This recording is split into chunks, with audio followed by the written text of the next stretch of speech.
চৰ্চিত পাইকান সংৰক্ষিত বনাঞ্চল বেদখলমুক্ত কৰাৰ পাছত আচলতে যথেষ্ট সতৰ্ক হৈছে বৃহত্তৰ কৃষ্ণাই হাবৰাঘাট অঞ্চলৰ ৰাইজ আৰু হাবৰাঘাট আঞ্চলিক ভূমি সুৰক্ষা আৰু কলা সংস্কৃতি যি সুৰক্ষা সমিতি আছে সেই সমিতি আচলতে যথেষ্ট তৎপৰতা গ্ৰহণ কৰা পৰিলক্ষিত হৈছে আৰু বৃহত্তৰ হাবৰাঘাট অঞ্চলত যাতে অচিন লোকে প্ৰৱেশ কৰিব নোৱাৰে বা অচিন লোকে আচলতে যে শালি মাটি বেদখল কৰি বা শালি মাটি ক্ৰয় কৰি এই ঘৰ বাৰী কৰি গঢ়ি তুলিব নোৱাৰে তাৰ ব্যৱস্থা গ্ৰহণ কৰিছে আৰু ইতিমধ্যে ঠায়ে ঠায়ে তেওঁলোকে যি ফলক আঁৰি দিছে যাতে অচিন লোকে প্ৰৱেশ কৰি ঘৰ মাটি তৈয়াৰ কৰি ল'ব নোৱাৰে তাৰ ব্যৱস্থা গ্ৰহণ কৰিছে আমি দেখুৱাইছোঁ এই মুহূৰ্তত এখন ফলক দেখুৱাইছোঁ নিউজ লাভৰ দৰ্শকসকলক আৰু তেওঁলোকে গহাৰি দিছে আচলতে ইয়াৰ দ্বাৰা ৰাইজৰ জ্ঞাতাৰ্থে জনোৱা হয় যে হাবৰাঘাট অঞ্চলৰ বাহিৰৰ বা উচ্ছেদিত কোনো লোকৰ ওচৰত স্থানীয় লোকে মাটি বেচা কিনা অথবা অজ্ঞাত লোকক গৃহ নিৰ্মাণ নকৰিবলৈ আহ্বান জনোৱা হ'ল অন্যথা আইনমতে দণ্ডনীয় হ'ব বুলি তেওঁলোকে এই ফলক আঁৰি দিছে আৰু হাবৰাঘাট আঞ্চলিক ভূমি আৰু কলা সংস্কৃতি সুৰক্ষা সমিতিয়ে এই নিষেধাজ্ঞা জাৰি কৰিছে আৰু এই নিষেধাজ্ঞাক আচলতে আদৰণি জনাইছে বৃহত্তৰ হাবৰাঘাট অঞ্চলৰ যি থলুৱা খিলঞ্জীয়া মুছলমানসকলৰ লগতে বিভিন্ন জাতি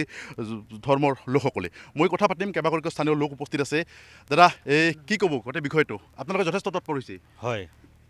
প্ৰথমবাৰ ইমান মানে এখন খেতি পথাৰত আপোনালোকে সাংবাদিক বন্ধুসকল আহিছে তাৰ কাৰণে ধন্যবাদ জনাইছোঁ আমি ক'ৰ পৰা আহিছে লোকসকলে এইসকল নহয় এই আমাৰ এইখিনি ঠাইত যিখিনি মানুহ আহি আজি ঘৰ বনাইছে আৰু হয়তো কিছুমান তেওঁলোকৰ মানে আৱশ্যজনক বস্তু বাহানি পেলাইছে তেওঁলোকে আমাৰ পাইকান বনাঞ্চলত যিখিনি আজি যোৱা 12 তাৰিখে উচিত অভিযান কৰা হ'ল সেই মানুহখিনি আহি আমাৰ ইয়াতে ঘৰ বাৰী বনাইছে আৰু বস্তু পাতিও পেলাইছে আৰু আমি জানামতে আৰু বনাব তেওঁলোকক যদি আমি সোধোঁ যে ক'ৰ পৰা আহিছে আপোনালোকে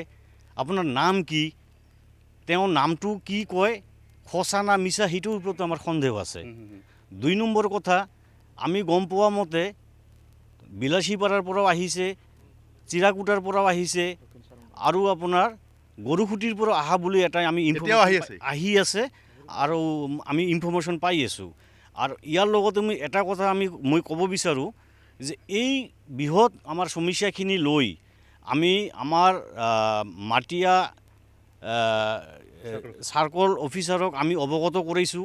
আৰু তেওঁক এখন আমি মানে আবেদনো জনাইছোঁ আৰু যিখিনি মানুহ ইয়াতে আমি নাম মেনশ্যন কৰিব পাইছোঁ যোনে যোনে ঘৰ বনাইছে সেই নামবিলাকৰ ডাটা আমি তেওঁক দিছোঁ আমি মাজতে এদিনাখন আমাক চাৰ্কল দাবী কি হ'ব আমাৰ দাবী এতিয়া এটাই পাওঁ লাগে আমাক যে যিখিনি আমাৰ ইয়াৰ স্থানীয় মানুহ নহয়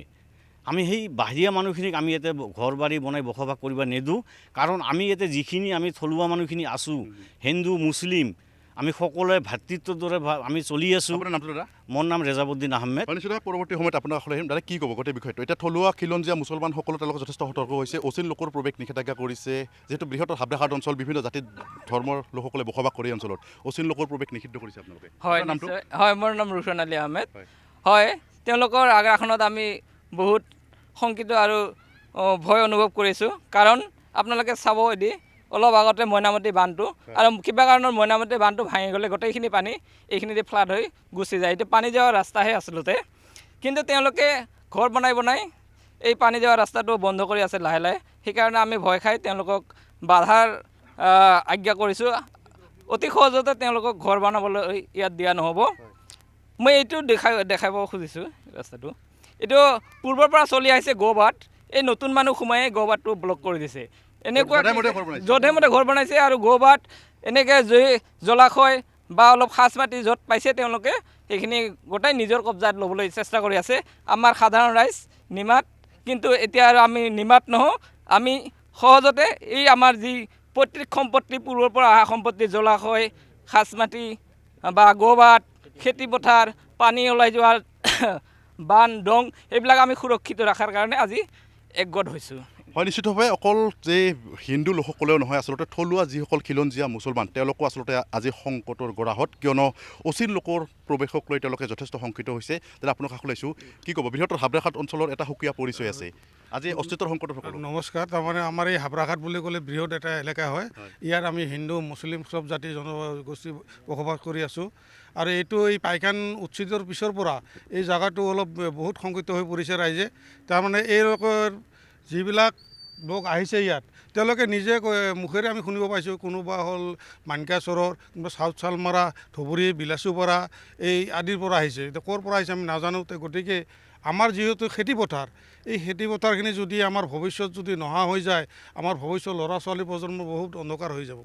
সেইখিনি আমি ৰাইজক অনুৰোধ কৰিছোঁ। কোনোবাই মাটি বিক্ৰী কৰিছে আমাৰ ক'ব লগা নাই, ইয়াত হিন্দু মুছলিম আমি ক'ব নাযাওঁ। আমাৰ এটাই কথা, খেতি বাতিত আমি ঘৰ বান্ধিবলৈ নিদিম। এইখিনি আমাৰ অনুৰোধ। পাইকান উচ্ছেদিত লোকো আহিছে আহিছে, এইবিলাক কৰি আছে বস্তুবিলাক আপোনালোকে চাব পাৰে। নতুনকৈ আহিছে, এইবিলাক বস্তু য'তে ত'তে পেলাই থৈ গৈছে। তাৰ পৰা খেদা খাই ইয়াতে আহিছে, তাতো আছে, এইবিলাক আপুনি চাব পাৰিব। নিশ্চিতভাৱে